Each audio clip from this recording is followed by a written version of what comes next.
कारणास्तव अचानक ते जहाज चीनच्या दिशेने वळवण्यात आलं आहे अशी माहिती सूत्रांच्या आधारे समोर आली आहे। मात्र यावर सरकारकडून अद्याप कोणतेही उत्तर आलेले नाही।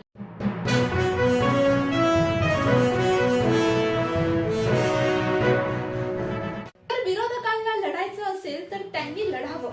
बारामतीकर या निवडणुकीत काय करणार हे सर्वांना माहित आहे असं जय पवार बोलले आहेत। अजित पवारांशिवाय कधी लढावं लागेल असं इमॅजिन केलं होतं का या प्रश्नावर जय पवार यांनी आयुष्यात कधीच असं इमॅजिन केलं नव्हतं असं उत्तर त्यांनी दिलं आहे। या निवडणुकीकडे कसं बघता, किती आव्हानात्मक आहे? मी जास्त काही बोलू शकणार नाही, मी भावनिक आहे, मला सगळ्यांसमोर बोलायचं नाहीये असं उत्तर जय पवार यांनी दिलं आहे।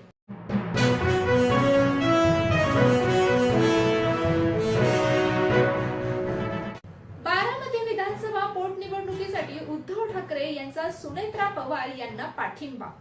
सूत्रांची माहितीच्या आधारे ही बातमी समोर आली आहे। सुनेत्रा पवार यांनी पाठिंब्यासाठी उद्धव ठाकरे यांना फोन केला होता अशी देखील माहिती समोर येत आहे।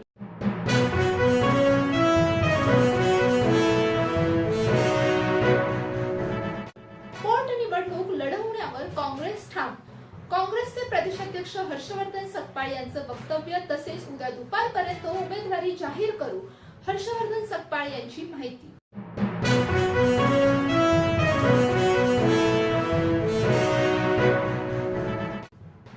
सुनेत्रा पवारांना सर्वांनी पाठिंबा द्यायला पाहिजे, मुख्यमंत्री फडणवीसांचं सर्व पक्षीयांना आव्हान।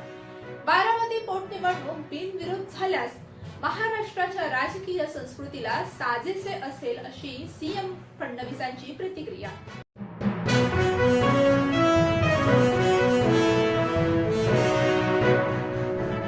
कोण महाराज म्हणत नाही, माणसाला देव बनवू नका। आम्हीही सामान्य माणूस असून आमचं कुटुंब आणि सामाजिक आयुष्य आहे असे नेते दिलीप वळसे पाटील यांनी म्हटलं आहे। कीर्तन ऐकायला आवडत असले तरी भोंदूगिरीला विरोध असल्याचं सांगत समाजात सकारात्मक बदल घडवणारे विचारच स्वीकारले पाहिजेत असेही दिलीप वळसे पाटील यावेळेस म्हणाले आहेत।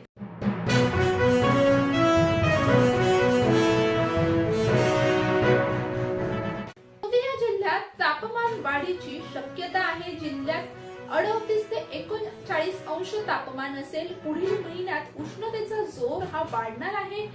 30 ते 50 किमी वेगाच्या वाऱ्याचा अंदाज आहे। ढगाळ वातावरण निवळणार आहे।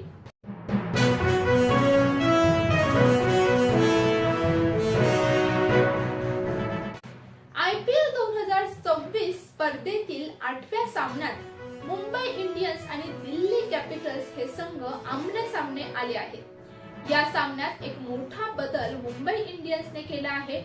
पदाची धुरा सूर्यकुमार यादवच्या खांद्यावर देण्यात आली आहे।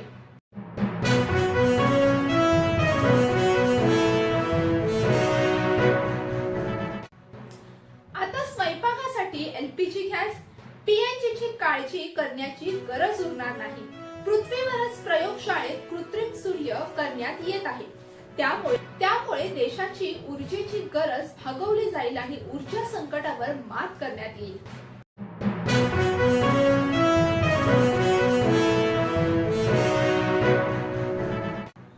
वाघ्या मुरळी परंपरेवर आधारित फुला या संगीतमय मराठी चित्रपटाचा ट्रेलर नुकताच प्रदर्शित झाला आहे। एका स्त्रीच्या संघर्षाची भावनिक कथा या चित्रपटातून मांडण्यात आली आहे। अभिषेक जावीर दिग्दर्शित हा चित्रपट 17 एप्रिल पासून प्रेक्षकांच्या भेटीस येणार आहे।